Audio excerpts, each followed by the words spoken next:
ચાલો આજે આપણે એક એવી સફર પર નીકળીએ જ્યાં એક નવા આઝાદ થયેલા દેશના ભવિષ્યનો પાયો નંખાઈ રહ્યો હતો. વિચારો તો ખરા, કરોડો લોકો અને અસંખ્ય વિવિધતાઓવાળા ભારત માટે એક બંધારણ બનાવવું એ કામ કેટલું મોટું અને પડકારજનક હશે? તો ચાલો આજે એ જ આખી પ્રક્રિયાને ઊંડાણથી સમજીએ. આખી વાતને બરાબર સમજવા માટે આપણે આ સફરને કેટલાક ભાગમાં વહેંચી દીધી છે. સૌથી પહેલા આપણે જોઈશું કે બંધારણ સભા બની કેવી રીતે, પછી એમની પહેલી બેઠકો અને એના મુખ્ય ઉદ્દેશો શું હતા એ જાણીશું. એ પછી મુસદ્દા સમિતિના કામ પર નજર નાખીશું અને હા, કેટલાક રસપ્રદ આંકડા પણ જોઈશું. અને છેલ્લે બંધારણનો સ્વીકાર અને અમલ કેવી રીતે થયો એની વાત કરીશું. તો આ બધાની શરૂઆત ક્યાંથી થઈ?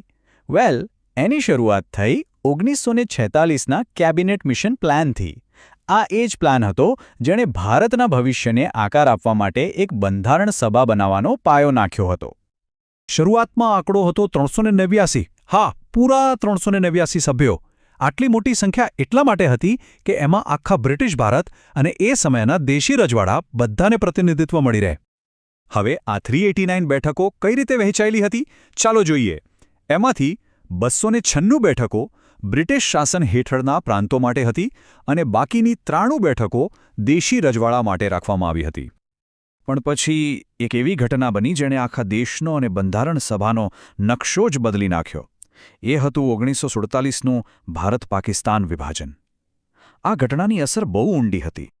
અને વિભાજન પછી જે વિસ્તારો પાકિસ્તાનમાં ગયા ત્યાંના સભ્યો નીકળી જતા બંધારણ સભાની સંખ્યા ઘટીને સીધી 299 પર આવી ગઈ. આ આંકડાનો ઘટાડો એ સમયના મોટા રાજકીય ફેરફારોની સાબિતી છે. સારું, સભ્યો નક્કી થઈ ગયા. હવે વાત કરીએ એમના કામની. શરૂઆતની બેઠકોની, જ્યાં આખા બંધારણનો પાયો નંખાયો. શરૂઆતના દિવસો તો એટલા ઝડપી હતા કે પૂછો નહીં. 9 ડિસેમ્બરે પહેલી બેઠક મળી. 2 દિવસ પછી 11 ડિસેમ્બરે કાયમી અધ્યક્ષ પણ ચૂંટાઈ ગયા. અને પછી 13 ડિસેમ્બરે જવાહરલાલ નહેરુએ ઉદ્દેશ્ય પ્રસ્તાવ રજૂ કર્યો. આ બહુ જ મહત્વનો દસ્તાવેજ હતો, કારણ કે આ જ પ્રસ્તાવ આગળ જઈને આપણા બંધારણની પ્રસ્તાવના એટલે કે પ્રિએમ્બલનો આધાર બન્યો. આ જે તસવીર દેખાય છે ને, એ કોઈ સામાન્ય હોલ નથી. આ એ જ જગ્યા છે જ્યાં શબ્દે શબ્દે, દલીલે દલીલે આપણા ભવિષ્યનું ઘડતર થયું. અહીં જ દેશના સૌથી મોટા નેતાઓએ કલાકો સુધી ચર્ચાઓ કરી હતી. હવે આવે છે આખી પ્રક્રિયાનો સૌથી મહત્વનો ભાગ, એક એવી સમિતિ જેણે બંધારણને આખરી ઓપ આપ્યો, એટલે કે મુસદ્દા સમિતિ, જેને આપણે ડ્રાફ્ટિંગ કમિટી તરીકે પણ ઓળખીએ છીએ. અને આ સમિતિના સૂત્રધાર હતા ડૉક્ટર બી.આર. આંબેડકર. એમના નેતૃત્વ હેઠળ આ સમિતિએ બંધારણના એક પાસાને ઝીણવટથી તપાસ્યું અને તેને કાયદાકીય સ્વરૂપ આપ્યું. આ તસવીરમાં એ જ મહાનુભાવો છે. આખી પ્રોસેસ કેટલી લોકશાહી ઢબે થઈ હતી એ જાણવું બહુ જ રસપ્રદ છે. પહેલો ડ્રાફ્ટ તૈયાર કરીને સીધો જ જનતા સામે મૂકી દેવાયો. 8 મહિના સુધી લોકો પાસેથી સૂચનાઓ મંગાવાયા અને 8,500થી પણ વધુ સૂચનાઓ મળ્યા. આ બતાવે છે કે આ કોઈ બંધ બારણે બનેલો દસ્તાવેજ નહોતો, એમાં લોકોનો અવાજ પણ સામેલ હતો.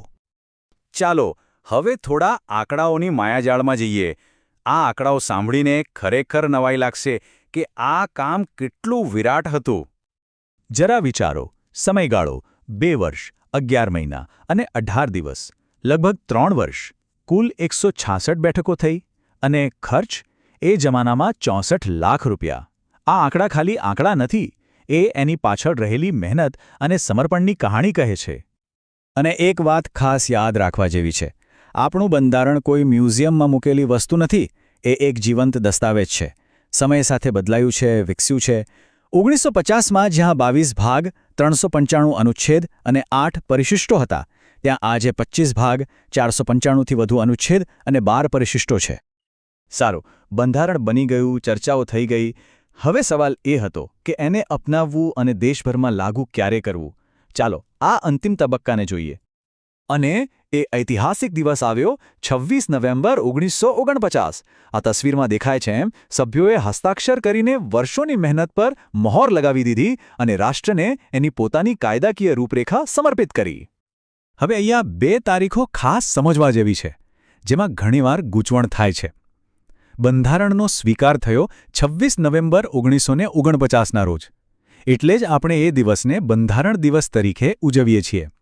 પણ એનો સંપૂર્ણ અમલ 2 મહિના પછી એટલે કે 26 જાન્યુઆરી 1950ના રોજ શરૂ થયો અને એ દિવસને આપણે સૌ ગણતંત્ર દિવસ તરીકે ઓળખીએ છીએ.